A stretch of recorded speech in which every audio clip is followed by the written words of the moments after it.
I sold your house to teach you a lesson about respect, my stepmother sneered over the phone. The new owners move in next week. I smiled, remembering the secret meeting with my late father's lawyer. Good luck with that, I replied. She had no idea what was coming. Part 1. The call came on a Tuesday morning, interrupting my usual coffee and email routine. When I saw Rebecca's name flash across my screen, I knew it wasn't going to be pleasant. It never was with her. Hello, Rebecca, I answered, keeping my voice neutral. I've sold the house, she announced without preamble, her tone dripping with satisfaction. The papers are signed, and the new owners move in next week. I hope you've learned your lesson about respecting your elders. My name is Olivia Matthews, and the house Rebecca was so smugly talking about was my childhood home, the one my father had left me when he passed away 2 years ago, or at least that's what Rebecca thought. The house, I repeated, fighting to keep the amusement out of my voice. You mean Dad's house? Don't play dumb, Olivia. You know exactly which house. The one you've been squatting in rent-free since your father died. Well, that ends now. I found buyers who will actually appreciate the property. I took a slow sip of my coffee, remembering the meeting I'd had with Dad's lawyer, Mr. Harrison, just days after the funeral. Rebecca had no idea about that meeting, about the documents we signed, or about the real ownership of the property. That's interesting, I said carefully. And you're sure everything's legal? She scoffed. Of course it's legal. I'm his widow, and the house was in his name. You may have been his precious daughter, but I have rights too. Maybe next time you'll think twice before questioning my decisions about the remodeling. Ah, there it was, the real reason behind this power play. 3 months ago, I'd stopped Rebecca from gutting the house's historic features, the hand-carved banisters, the original hardwood floors, the stained glass windows my father had lovingly restored over the years. She wanted to modernize everything, erasing every trace of the home my father had created. I see, I said. Well, I hope you got a good price for it. Don't worry about the price, she snapped. Just make sure you're out by next Friday. The new owners are eager to start their renovations. I could almost see her smirking, imagining me scrambling to pack up and move out. If only she knew. Thanks for letting me know, I replied. Goodbye, Rebecca. As I hung up, I couldn't help but smile. Rebecca had always underestimated me, just as she underestimated my father's foresight. She thought she knew everything about our family's affairs, but there was so much she didn't understand. I picked up my phone again and dialed Mr. Harrison's number. Olivia, he answered warmly. I was expecting your call. She did it, I said. She actually tried to sell the house. Did she now? I could hear the amusement in his voice. Well, this should be interesting. Would you like me to set things in motion? Yes, please. And Mr. Harrison, make sure the buyers understand exactly what's happening. I don't want innocent people caught in Rebecca's mess. After hanging up, I walked through the house, my house, running my hand along the walls my father had painted, the door frames he'd restored, the window seats where we'd spent countless hours reading together. Every inch of this place held memories, stories, pieces of our life together. Rebecca had married my father 5 years ago when I was 23. At first, she played the part of the caring stepmother perfectly, all smiles and sweet words. But after the wedding, her true colors started showing. She tried to drive a wedge between Dad and me, made snide comments about our close relationship, and constantly pushed to change things about our home. Dad saw through her eventually, but by then, his health was failing. In his final months, he called me into his study one evening while Rebecca was at her weekly spa appointment. Livy, he'd said, using his old nickname for me, I need you to trust me. Things aren't what they seem with Rebecca, and I've made arrangements. When the time comes, see James Harrison, he'll explain everything. I'd wanted to ask more questions, but Dad had been so tired, so weak. 2 weeks later, he was gone. Rebecca had barely waited until after the funeral to start asserting her authority over the house and everything in it. She'd moved my father's belongings into storage, redecorated rooms without consulting me, and made it clear that she considered herself the sole owner of the property. What she didn't know was that my father had seen this coming. The meeting with Mr. Harrison had revealed just how carefully Dad had planned everything. The house, despite appearances, had never been in his name alone. There were a series of legal maneuvers I didn't fully understand. He protected it and me from exactly this kind of situation. My phone buzzed with a text from Rebecca. I expect the keys on my desk by Thursday. Don't make this difficult, Olivia. I smiled, typing back, don't worry, Rebecca. Everything will work out exactly as it should. She didn't respond, probably thinking she'd won, but the real show was about to begin, and I had front row seats to watch her carefully constructed plans fall apart. My father had always told me that patience was a virtue. Sometimes, he'd say, the best response is to simply wait and let people reveal their true nature. Well, Rebecca had certainly revealed hers, and now it was time for her to learn about mine. I spent the rest of the morning going through some old photos I found in Dad's study. There was one of us working on the house together, covered in paint and sawdust, but grinning like fools. Another showed us in the garden he had planted, surrounded by the roses he lovingly tended. Rebecca had wanted to dig up those roses last spring, claiming they were old-fashioned. I'd stopped her then, just as I was about to stop her now. My phone rang again. Mr. Harrison. The wheels are in motion, he said. The buyer's lawyer has been notified of the situation. They're understandably upset with Rebecca, but relieved they found out before money changed hands. How long until she finds out? I'd say by this afternoon. Their lawyer is drafting a strongly worded letter as we speak.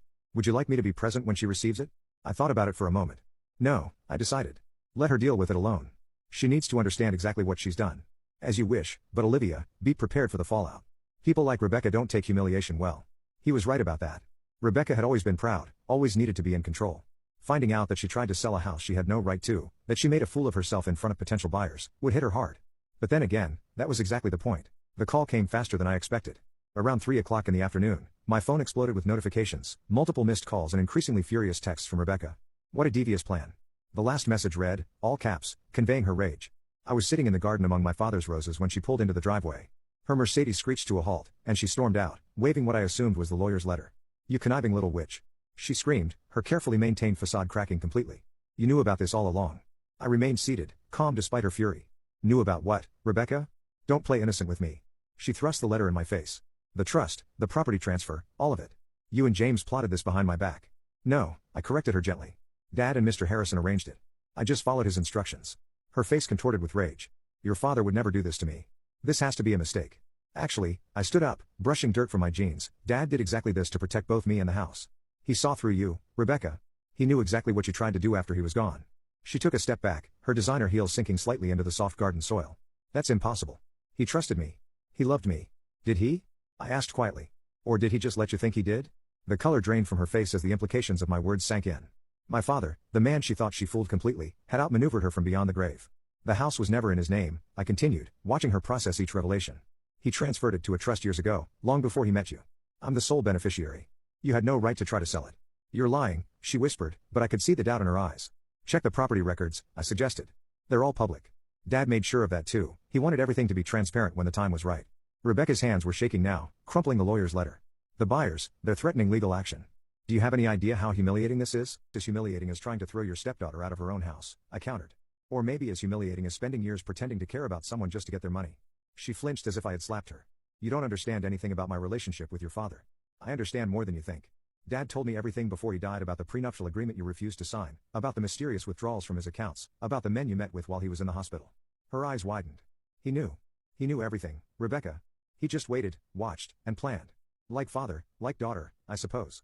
She took another step back, her expensive suit now stained with garden dirt. This isn't over, she threatened, but her voice lacked conviction. Actually, it is, I replied, pulling out my phone. I've recorded this entire conversation. Would you like me to add it to the file Mr. Harrison is building about your attempts to illegally sell property you don't own? For the first time since I had known her, Rebecca was speechless. She stood there, surrounded by my father's roses, looking completely lost. I'll make this simple, I said. Leave. Leave the house, leave me alone, and most importantly, leave my father's memory alone.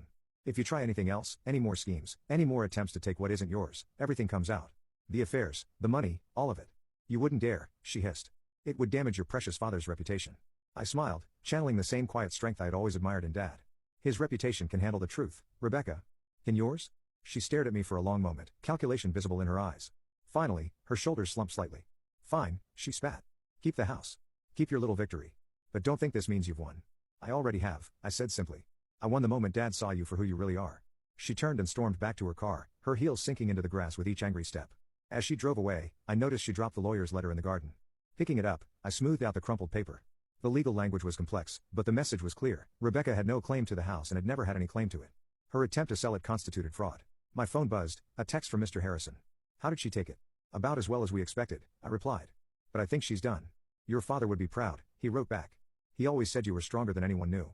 I looked around the garden at the roses Dad had tended so carefully, at the house he protected so thoroughly. He'd known this day would come and had prepared for it in ways I was only beginning to understand. Rebecca had thought she was teaching me a lesson about respect. Instead, she learned one about underestimating people, both the living and the dead. The weeks following Rebecca's confrontation brought unexpected changes. The house felt different, somehow lighter, as if a shadow had been lifted. I spent my evenings restoring rooms to their original state, undoing Rebecca's hasty modernization attempts. One evening, while sorting through boxes in Dad's study, I found a letter addressed to me in his familiar handwriting. The envelope was dated just days before his death. My hands trembled as I opened it. My dearest Livy, if you're reading this, then everything has played out as I expected. Rebecca has probably tried to take the house by now, and you've learned of the trust arrangements I made with James. I'm sorry I couldn't tell you everything while I was alive. Rebecca was watching too closely, and I needed her to believe she had won. You see, I discovered her true nature about a year into our marriage, but by then, she had already shown her hand.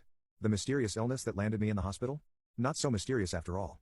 I had James investigate the occasional dizzy spells, the confusion, the gradual weakening. Rebecca had been adding something to my evening tea, not enough to kill me quickly, but enough to make it look like natural decline. I played along, let her think she was succeeding. Meanwhile, I made arrangements to protect you and everything we built together. This house isn't just a building, Livy, it's our legacy. Every repair and restoration is a memory we shared. I know it must have hurt watching me seem to choose her over you during those last few months. Please forgive me for that deception. I needed her to believe she had complete control so she wouldn't suspect what was coming. There's more you need to know. Check behind the loose brick in the study fireplace. I left something there for you. Remember, strength isn't always about confrontation. Sometimes it's about patience, about waiting for the right moment to act. I love you, my darling girl. Dad. I sat there for a long time, tears falling onto the letter. Everything made sense now, his distant behavior in those final months, the cryptic conversations, the way he'd insisted on having tea alone with Rebecca every evening. Moving to the fireplace, I found the loose brick easily. Behind it was a small USB drive and another note: show this to the police when you're ready. The drive contained videos from hidden cameras Dad had installed, footage of Rebecca adding something to his tea, of her secret meetings with other men, of her phone calls discussing her plans for after his death. He documented everything. My hands shaking, I called Mr. Harrison. James, I said when he answered, I found Dad's letter and the drive. He was quiet for a moment. Are you ready to take the next step? I thought about it. The evidence on the drive was damning: attempted murder, fraud, conspiracy. Rebecca wouldn't just lose her social standing, she faced serious criminal charges. Not yet, I decided. Let's keep it as insurance for now. Knowing we have it is enough. Your father said you'd say that, he replied, and I could hear the smile in his voice. He always said you had a sense of strategy. The next morning, a large envelope arrived from Rebecca's lawyer. Inside was a formal document relinquishing any claims to the house or my father's estate, along with a brief note: you win, Olivia. I'm leaving the state. Don't worry about hearing from me again. Just keep what you know to yourself. She'd found the cameras, of course she had. She would have been searching the house for anything incriminating after our confrontation. The evidence on the drive was just backup, the threat of its existence was enough. I stood in Dad's study, surrounded by the life we had built together, and felt a deep sense of peace. He had protected me one last time, taught me one final lesson about patience and strategy. The house remained as he wanted it, preserved, cherished, a testament to our bond. Rebecca's attempt to steal it had failed, just as her attempts to come between us had ultimately failed. In the garden, Dad's roses bloomed more beautifully than ever. I tended them carefully, honoring his memory in every flower that opened. Sometimes while working among them, I could almost hear his voice: remember, Livy, the strongest roots grow in silence, hidden from view, until the right moment to bloom. He had been right, of course. Strength wasn't always about confrontation, sometimes it was about waiting, watching, and letting people reveal their true nature. Rebecca had taught me about deception, about the masks people wear. But Dad had taught me something far more valuable: how to see through those masks, how to protect what matters most, and how to win without losing yourself in the process. The house stands as it always has, a monument to love, patience, and justice, served quietly but completely. And somewhere, I like to think Dad is smiling, knowing that his final lesson was well learned. As for the USB drive, it remains behind that loose brick, a silent guardian ensuring that some stories stay buried, at least for now. After all, as Dad always said, timing is everything.